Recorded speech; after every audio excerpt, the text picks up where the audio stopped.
Thank you very much. Thanks a lot. It's a great pleasure to be in the great state of North Carolina. I'm a pilot, so it means a lot to me to be in North Carolina, where it all began, or where my psychosis started. First disclosure, I don't have any financial disclosures to make regarding the content of this lecture, except I'm a pulmonologist and I do make my living from this, so.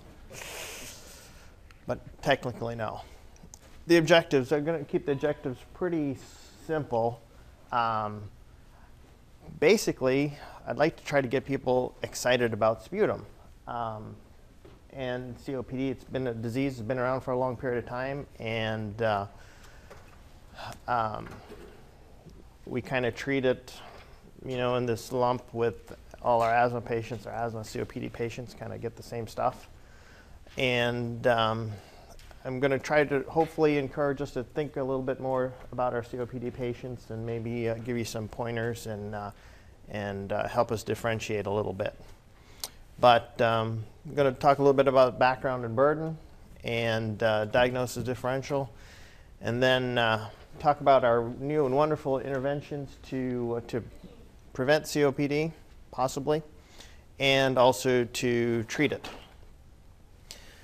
The apocalypse is coming. I think most everybody who talks about COPD uses the four horsemen from I forgot who it is now. But these are the Lego guys. And interesting to note, usually COPD is the fourth leading cause of death. And it was predicted to be in 2030 to be the third leading cause of death. But actually, the CDC mortality data has moved chronic lung disease up from 4 to 3 in 2010. Kind of reminds me of the George Jones song about here comes COPD or here comes heartache coming up the backstretch. With our new stroke treatments and our new treatments for heart disease and new treatments for cancer, all types other than lung cancer, their morbidity and mortality is decreasing, and we still haven't had a lot of success with our lung diseases. So maybe looking in the future, it might be number 1 or number 2. Again, I have no financial interest in that.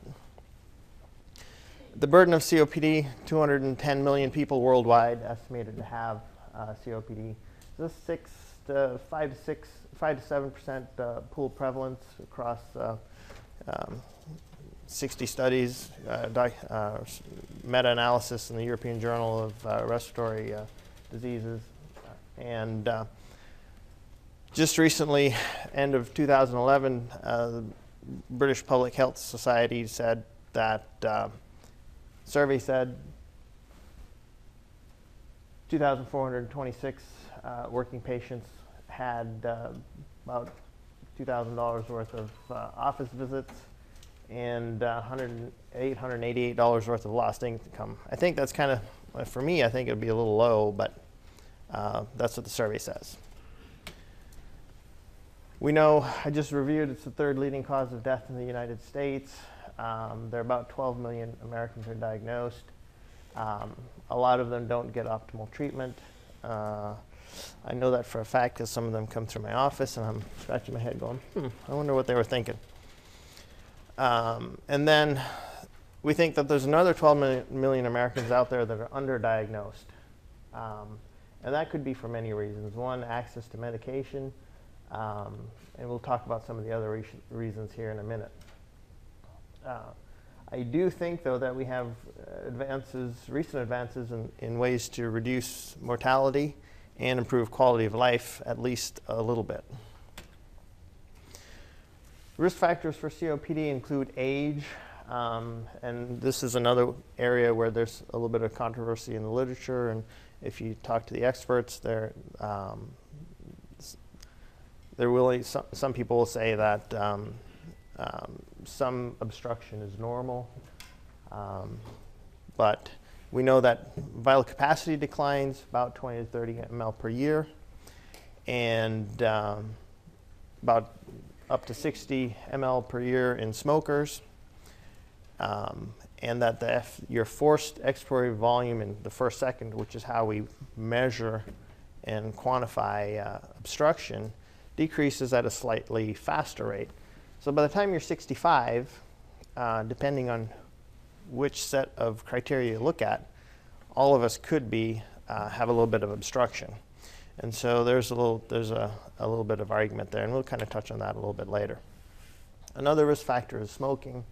In developed countries, smoking is a prevalent cause.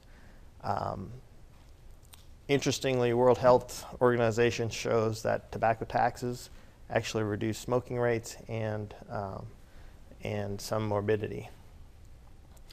Looking at best practices, when you have your patients that smoke come to your clinic, remember we have to talk to them about quitting smoking.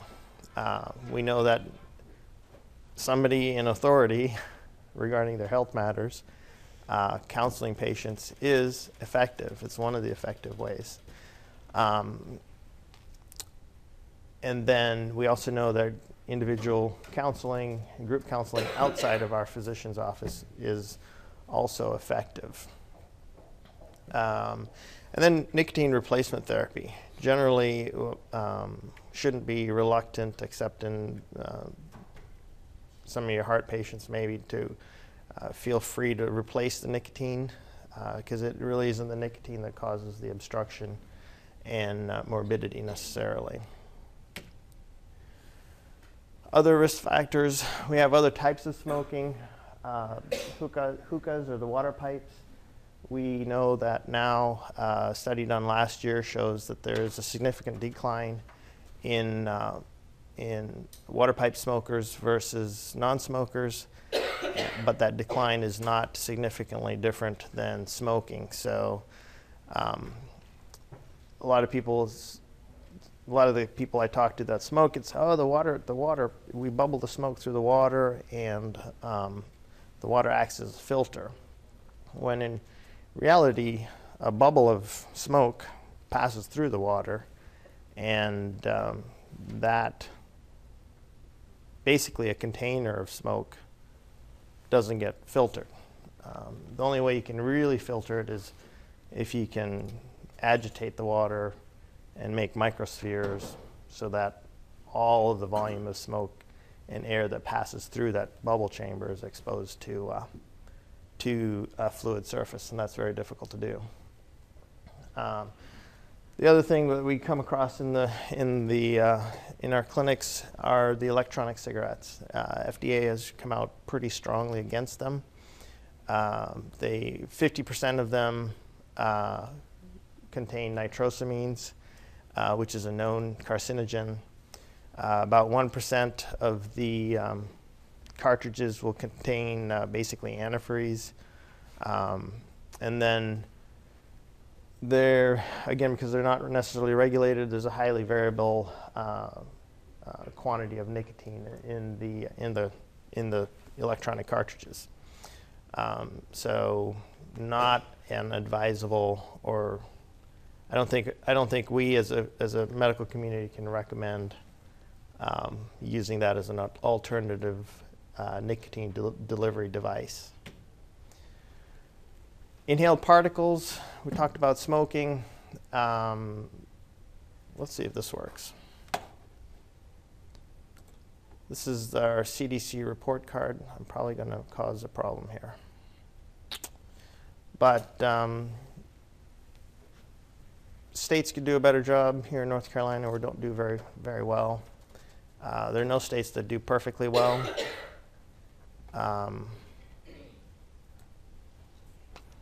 But we could do better with better use of our tobacco taxes, improved tobacco taxes, and a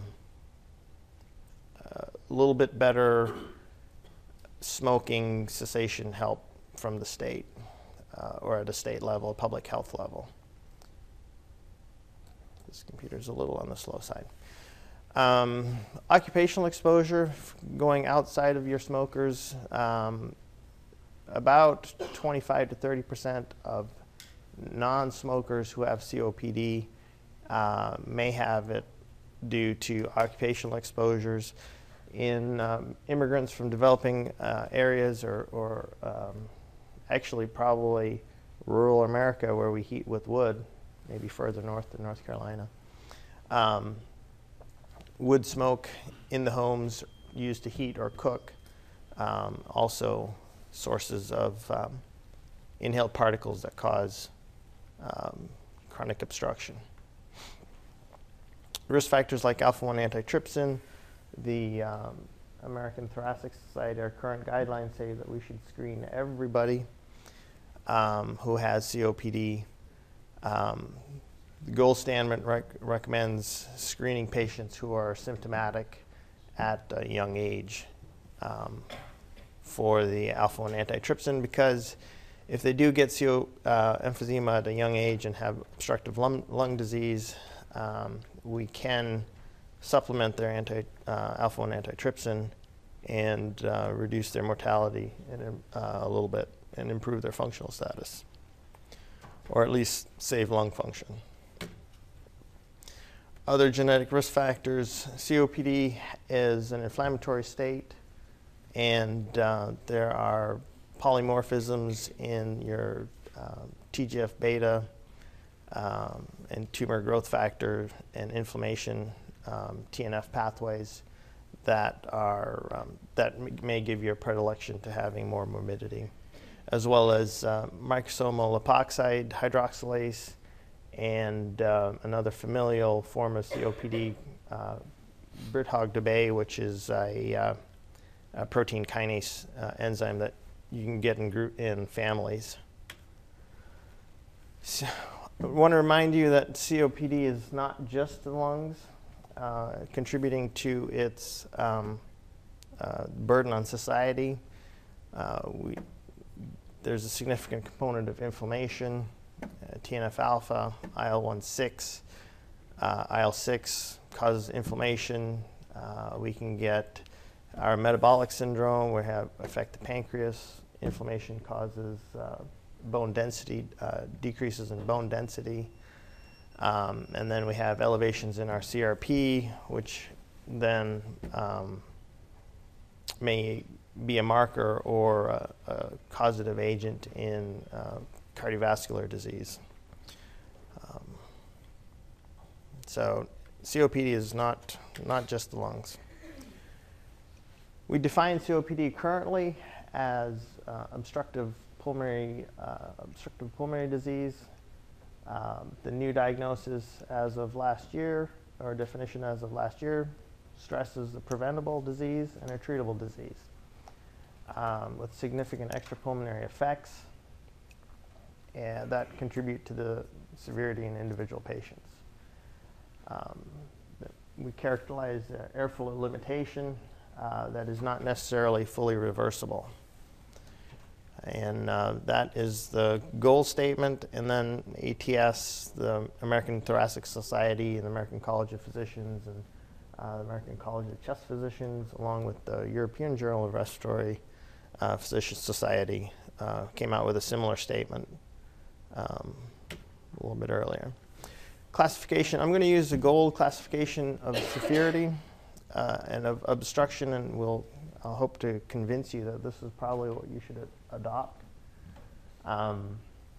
Mild, we look at spirometry alone. We don't necessarily need lung volumes, and which can be done in the office quite quickly, almost as quickly as getting a blood pressure. If we have the ratio of your forced expiratory volume in the first second, to your forced expiratory volume is less than 70, that's our indication of obstruction. Then we look at the forced expiratory volume in that first second.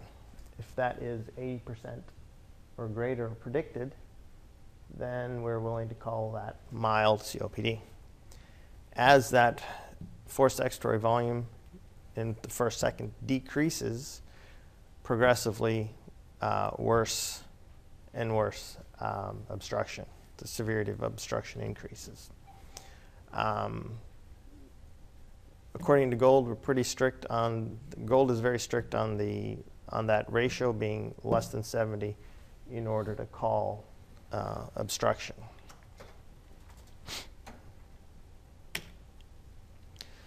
So here comes, this is where we get the little bit of controversy. The American College of Physicians, American College of Chest Physicians, and the alphabet soup on that side, and the alphabet soup on this side. Consider, when we look at spirometry, we look at the NHANES data, and we look at what normal spirometry is, and we know in the back of our minds that almost everybody over 65 is going to have a little bit of obstruction, and that's normal. Why should Gold use a fixed 70.7 ratio? And one of the reasons is that I think Gold outweighs almost everybody else, and I might be standing out on an island on a soapbox all by myself here. But if we think about our lung function, when we're young, we have lots of reserve. We can run up 6 flights of stairs and not be that short of breath. As we get older, we can go up 3 flights of stairs. And then as we get a little older, we don't take the stairs, we just take the elevator. And that's not necessarily because we're getting older, but perhaps maybe our lung reserve is declining and we just change the way we live and we don't necessarily make ourselves short of breath. And so a lot of people don't complain. Another thing, when we consider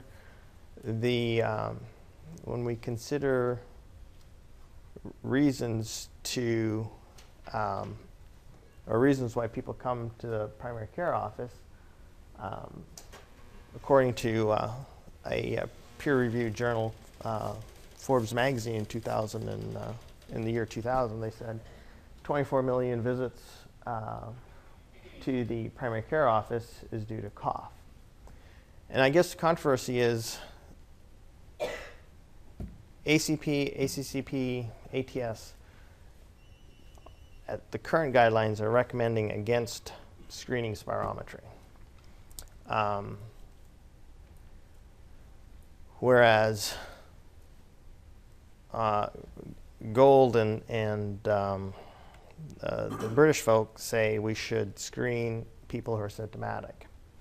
And I'm going to make the argument that patients don't report their symptoms because they modify their lifestyle so that they're not symptomatic.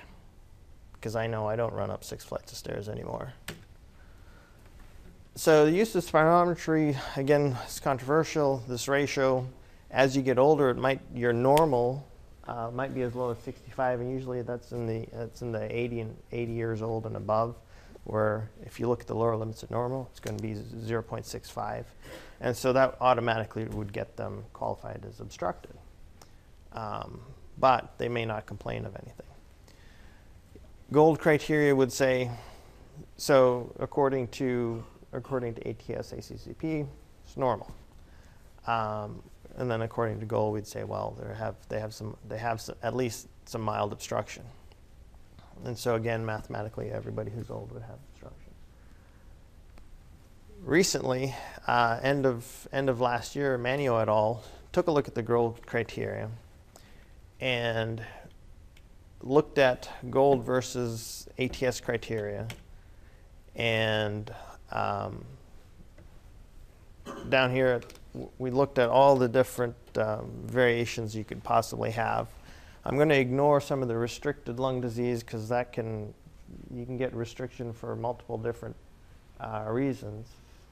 But if you're obstructed with Gold and normal according to the lower limits of normal, you identify a larger percent of patients who would have respiratory disease, other chronic diseases, cardiovascular disease, and cancer, versus if you are normal according to the lower limits of normal and normal Gold standard, and where's the obstructed here? So if we're obstructed by the lower limits of according to ATS, and then gold calls you normal, then we don't pick up very many. It's not very predictive of developing respiratory disease or cardiovascular disease. So using the gold standard and using that 0.70 helps you identify patients at risk of other chronic diseases. Looking at symptoms versus your forced expiratory volume in that first second.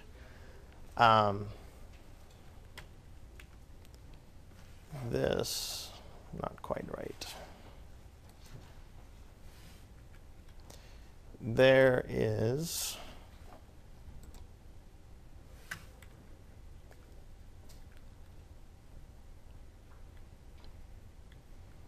this is not quite the picture.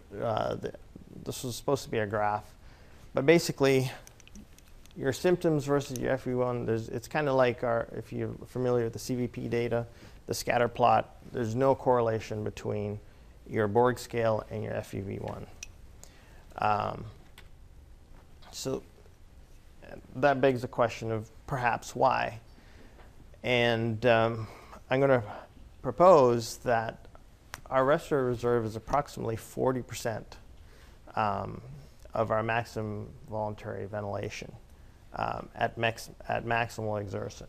So we put somebody on a treadmill, we hook them up to a flow volume device and monitor them and get them up to 85% of their predicted heart rate. And most healthy individuals will still have 30 to 40% of respiratory reserve despite reaching their cardiovascular, 85% of their cardiovascular limit. Again, we note that symptoms are not reported until there are significant changes in PFTs. Volkov et al. Looked at just screening the general population and noted PFT changes in patients or people who, in the general population, who wouldn't claim or complain of any respiratory changes. Another reason is perhaps it's a little bit nihilistic. Until recently, there's nothing we could do for these patients. We can give them a little albuterol or ipratropium inhaler, and you're like, got to quit smoking. That's all I can do for you. And so perhaps that's another reason why we're a little bit more reluctant to use spirometry in the office.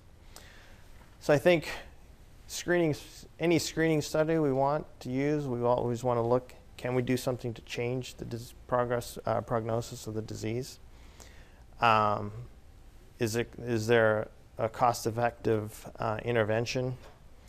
And what's the prevalence of the disease in the society?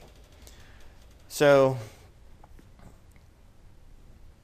looking at just our use of spirometry in the medical community of people who are diagnosed with COPD, if you look back in their chart, there's been no classification or categorization of their spirometry, which at the current time helps us guide our treatment within the last 2 years. 1/3 of the patients will not have had spirometry. So in my mind, the argument I'm trying to make is it's important when a patient comes to your clinic to really drill down and ask them, is your functional status changing? Do you have a cough? If they seem to be less functional than what you'd expect, really look for symptoms, and then that way you can justify using or getting spirometry on them. Since currently we don't recommend screening asymptomatic patients. 55 pack-year history of smoking and wheezing on exam is pretty much pathognomonic for obstruction. The lack of those symptoms effectively rules out obstruction, so I probably wouldn't use spirometry on them. And at the present time, there's no, the point I'm trying to make with the slide is, be careful of the patients you label as being asymptomatic until you've really drilled down into their history and determined that they're absolutely 100% physically fit. This is just a slide on some monetary benefits of using spirometry. You can get a return on your investment for spirometry if you do 4 tests a week in a little under 4 months. So I would like to see spirometry used almost as often as we do blood pressure, because after all, the heart and the lungs are work together in concert. Again, moving on a little bit, try to differentiate between COPD and asthma. There is a difference, and treatment is different. Just a question here that I want you to think about. 55-year-old gentleman, so elderly, reports a 3-year history of dyspnea on exertion. He has a 20-pack-year history of smoking, and pulmonary function testing reveals a moderately severe degree of obstruction. How would we go about distinguishing him from having asthma versus COPD? When we look at evaluation of COPD, we have these tools that are available to us: methacholine challenging, bronchodilator response, lung volume testing to look for air trapping and hyperinflation, and a sputum cell count. There is about a 10% overlap when we consider COPD. COPD is essentially a disease of the elderly unless it's genetic. It tends to be gradually progressive rather than episodic. The inflammatory process is more of a neutrophilic bronchitis, and you have lung parenchymal destruction. You looking at age in COPD, the increased age prevalence in men, you can see clearly if you get less than 56 years of age, you're down less than 5%. The peak is a little later in men than it is in women, but clearly age associated. When considering asthma actually, we traditionally think of it as a disease of childhood and younger age groups. However, its onset truly can be across your entire lifespan. It is generally considered to be reversible. It is episodic in nature, and the inflammatory process is more eosinophilic or eosinophilic bronchitis. It may be fully reversible, and generally more remodeling occurs with asthma than lung parenchymal destruction. And we said there's a 10% overlap, and those patients would be treated as an asthma patient versus a COPD patient. If you're in the back of your mind, we should be thinking the long-acting bronchodilator issue. No Grand-Rounds talk would be Grand-Rounds talk without a complicated pathway slide. So this is my complicated pathway slide. Asthma doesn't have a significant component of hypoxia, whereas COPD does. Hypoxia is in itself inflammatory, not only from the oxidative stress, but some of the hypoxia-inducible factors also work through the NF-kappa B AP1 pathway, generating responses with TNF-alpha, IL-6, and IL-8, causing the comorbidities that we see with COPD. So in our question, a sputum cell count for eosinophils probably would be a discriminating test, provided that your patient doesn't have a exacerbation of COPD ongoing. So initiating treatment, we've done our spirometry, identified obstruction, and we have a patient who has a forced expiratory a ratio, FEV1 to FEV ratio less than 0.7, but that forced expiratory volume in that first second is above less than 100%, above 80%, and is relatively asymptomatic, so to speak. Therapeutic lifestyle change is always important. Education is important, and short-acting bronchodilators is first line of therapy.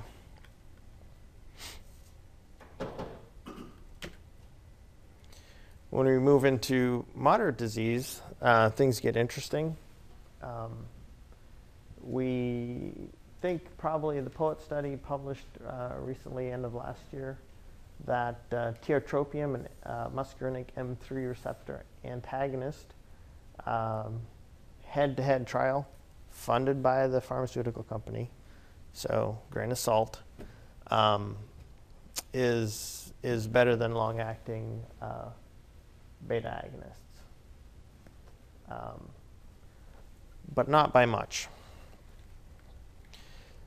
One thing we have to take, all our studies in COPD tend to have very small impacts, but they're there. So one reason why we want to try to catch it early and start treating it early, because that's one of the areas where we don't have a lot of information, is when actually, if we do treat early, we don't know if we treat COPD early if we're going to have a big benefit at the end of the disease process. The UPLIFT trial, funded again by the manufacturer of the disease, showed a hazard ratio of 0.83 with a confidence interval that just barely didn't cross 1. For a 95% confidence interval. So there is an effect. It's there. It's probably a small effect. But patients who are on the medication have improved functional status and improved quality of life. So we are making patients feel better. With severe COPD, long-acting bronchodilators, again, the first line, adding inhaled glucocorticoids if they have more than one exacerbation a year. Unfortunately, a lot of patients that we see coming through the pulmonary clinic have already been started on a inhaled glucocorticosteroid, and then once they're on it, it takes a brave soul to take them off of it, because there is a risk of exacerbations after discontinuation of inhaled corticosteroids. So when you make the decision to start somebody on an Advair or Symbicort, or give them an inhaled corticosteroid, make the decision carefully and commit to giving them long-acting or inhaled corticosteroid for the duration of their therapy. Unlike with asthma patients, if they're don't have any exacerbations for 6 months, you can go ahead and start titrating down. I am not aware of any data similar to that in the COPD population. New medications for COPD in the severe category, the phosphodiesterase 4 inhibitors, Roflumilast, meta-analysis, 9,211 patients over a year had fewer exacerbations, not a significant improvement in quality of life. But we do know that if you save a patient an exacerbation, you're saving lung function down the road. So because that was only a year study, we don't have long-term implications of that are not known at this time, but important to be aware of it. I think Daliresp is the brand name. Is this phosphodiesterase 4 inhibitor the end-all, be-all? I doubt it. There's significant withdrawal due to side effects. We had there's a reasonable response in the 12-month trial. We had an increase or improved FEV1 compared to placebo, and reduced exacerbations. The magnitude of the response is right around a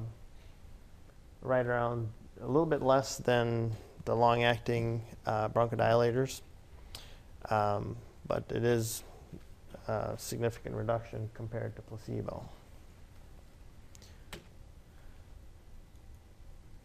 Again, treatment in the very, very severe disease, long-term oxygen therapy has been shown. Patients need to wear it more than 15 hours a day, which means when they come to clinic and they don't have their oxygen bottle with them, it's probably not doing them any good. And then also we're looking at lung volume reduction with specific patients who have upper lobe predominant disease and a low functional status. Think about possibility of sending them for a surgical intervention. Looking at COPD exacerbations, definition of the COPD exacerbations have varied. Historically, we've used a definition looking at sputum production, dyspnea, cough, and looking at those three factors, looking at sputum quality and quantity from back in 1984. And that kind of has pretty much stayed with us through our management of COPD. Our current definition is worsening symptoms beyond the day-to-day variation that patients would have. And Thonison in 1987 defined the terms. They're still relevant to us. Type 1 is the most severe type of his categorization scheme. Increased sputum volume, increased purulence, and dyspnea.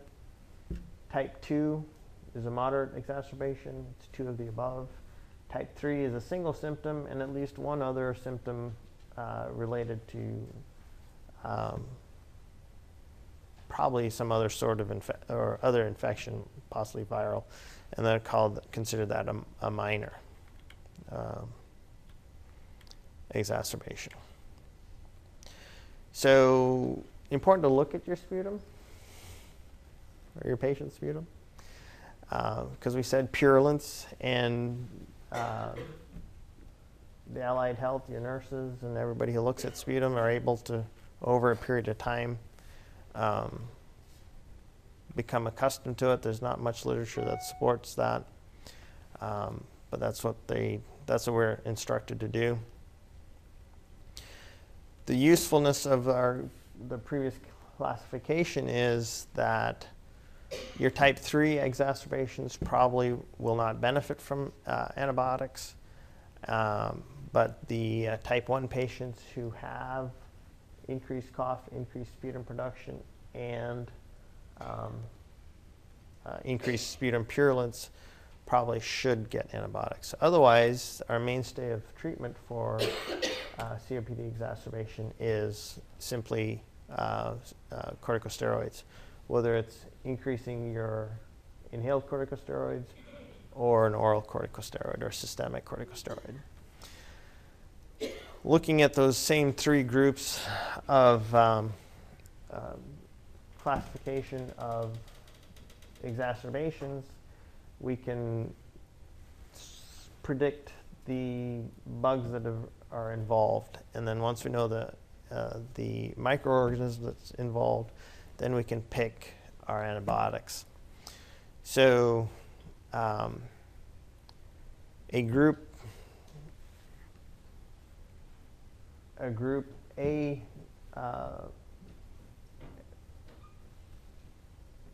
microorganisms under group A, which correspond with a severe or either a one or two exacerbations. So they have dyspnea, increased sputum purulence, and increased cough. We then further subclassified those two groups and try to decide which antibiotics they are.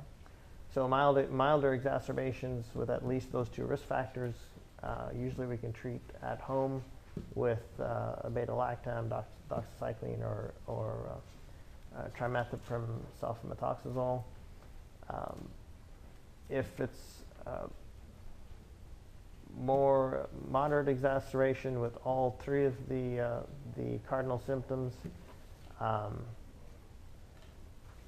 we want to increase to a beta-lactam with a beta-lactamase or a respiratory fluoroquinolone. Our severe exacerbations are patients with structural lung disease that have risk factors for Pseudomonas, and then we want to focus on our fluoroquinolones and anti-Pseudomonal beta-lactams. Where to treat? Usually hospitalize the older aged patients. If you sense that there's a rapid progression of this exacerbation, if there are any arrhythmias or new physical signs, usually they'll come to the intensive care unit if they're in respiratory failure, altered mental status, or obviously hemodynamic instability and mechanical ventilation.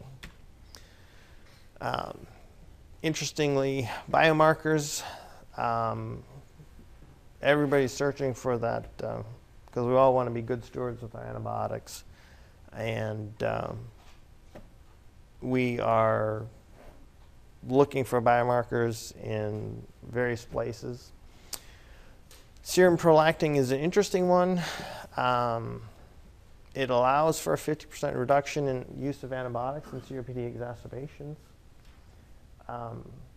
The question begs to be determined is if we do a better job of looking at our sputum, asking our patients how much they're producing, and trying to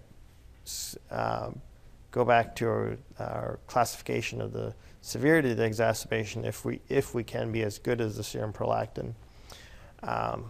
But there's a little debate about where the cutoff is to determine whether there's a pathogenic infection present. But unfortunately, in our hospital, I believe it's not available, or it is available, but takes too long to come back. Other things that we're looking at are breath condensates, possibly in the future, to be able to determine who gets antibiotics and who doesn't need antibiotics. And also additionally proteomics, looking at polymorphisms in the glucocorticoid receptors and some of the other immunomodulatory molecules to help determine who is more at risk of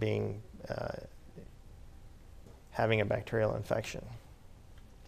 I'm going to conclude with this 6 habits for centers of excellence.